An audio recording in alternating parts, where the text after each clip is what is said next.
ثم پھر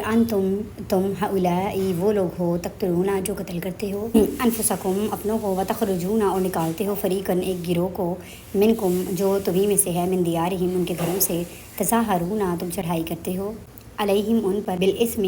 گناہ سے والعدوان اور سرکشی سے وعین اور اگر یاتوکم آئے وہ تمہارے پاس اسارا قیدی ہو کر تفادوہم تو تم بدلہ دے کر چھڑاتے ہو ان کو وہوا اور وہ محرم حرام کیا گیا ہے علیکم تم پر اخراجہم ان کا نکالا جانا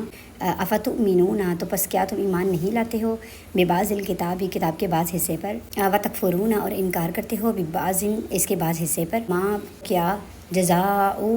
سزا ہے من یفعل جو ایسا کرتے ہیں ذالکا یہ منکم تم میں سے الا مگر خزی رسوائی ہے